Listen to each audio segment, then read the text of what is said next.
Hello, and welcome to the Art Room. I'm Laura Parkinson. Today I want to talk about digital portfolios. Many teachers have been using portfolios for years to showcase our student work, and we understand what a valuable tool they are. We can increase student engagement, learning outcomes, and achievement while retaining all of the other benefits of student portfolios by making them digital. Let me show you how.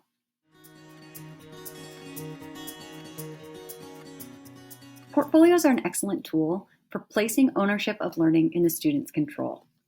Keeping a portfolio builds confidence as students can see their growth over time and review lessons learned to inform their current work.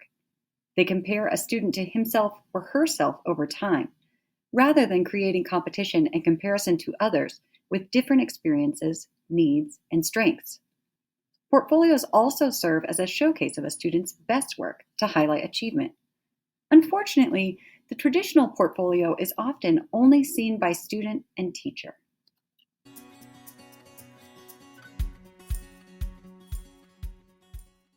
The digital format retains the benefits of traditional portfolios and even improves upon them. Research shows that use of technology can increase student learning by creating more authentic learning experiences and allowing students to direct their own learning. Digital tools can increase equity by offering adaptive technology. Digital portfolios are more accessible and less cumbersome for students and teachers to work on, review, and share because they're accessible anytime, anywhere, instead of relying on the physical piece of artwork. And because they are so easily shared, they can be emailed to families or digitally shared on websites and student blogs, increasing the range and authenticity of student audiences.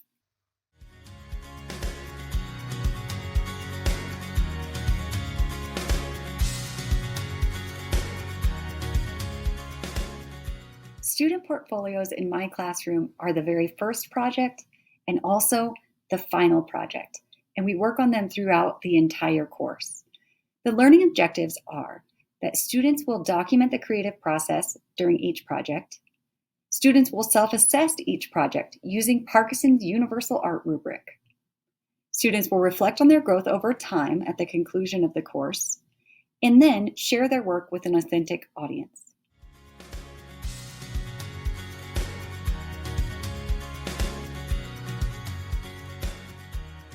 This isn't a traditional lesson plan per se, but that's part of what makes it so powerful, is that it's introduced in the beginning, and then students work and build and master the skills that they need to create digital portfolios with me, by themselves, and with each other. And building their learning in that way really helps it stick for them. When introducing each project, students make notes about the expectations, especially those technical skills that are going to be assessed in the Universal Art Rubric. And then during the process, they photograph their sketches, take pictures of their work in progress, and then when it's all done, they photograph the final work as well and write an artist statement. Then all of those things together become part of the digital portfolio and show that growth over time and document the struggle that students went through to create these works of art. It builds confidence. It helps to instill that resiliency that we're looking for in our students.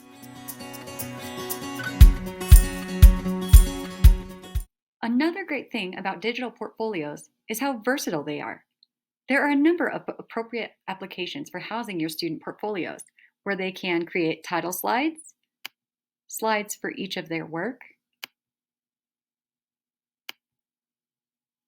and also include their reflections and assessments. If you're looking for something with more options, you might try Google Sites.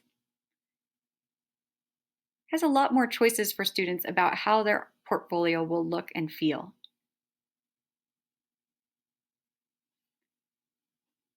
Each project might be a web page with an image of the artwork and the artist statement. Here I've broken it down according to the Common Core State Standards for the Visual Arts: creating, presenting, responding, and connecting.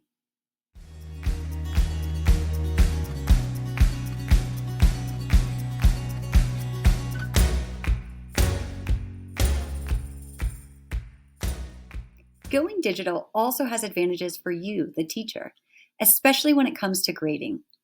It makes it much less cumbersome because student work is always accessible. You don't have to worry about taking chalk pastels or large paintings back and forth from your classroom. Grading is always available. And when you're assessing student work from today, the most recent project, you can compare it to 2 weeks ago or the beginning of the semester and see student growth and look for holes in their learning and skills. You can also compare artwork across a group of students and assess your own teaching. What concepts did you cover really well? And what things might you need to review? Formative assessments take place as students work on their portfolios. As each project is added to the portfolio and graded, I can coach students. Students help each other by sharing ideas and troubleshooting technology. This learner-centered teaching provides opportunities for students to interact and collaborate while navigating digital tools and reflecting on their work.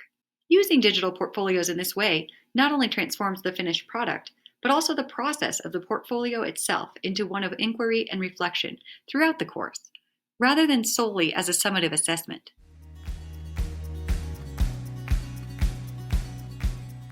The Los Alamos Middle School vision states, all Hawks will use the middle school experience to build a solid foundation and explore new ideas.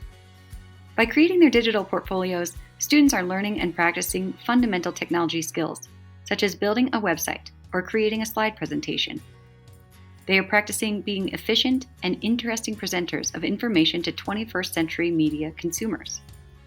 Most importantly, though, students are exploring new ideas with the arts and reflecting on their learning more deeply to understand themselves as learners and individuals. This work can help them shape their identities and cement valuable lessons that they will carry with them on their learning journey through high school and beyond.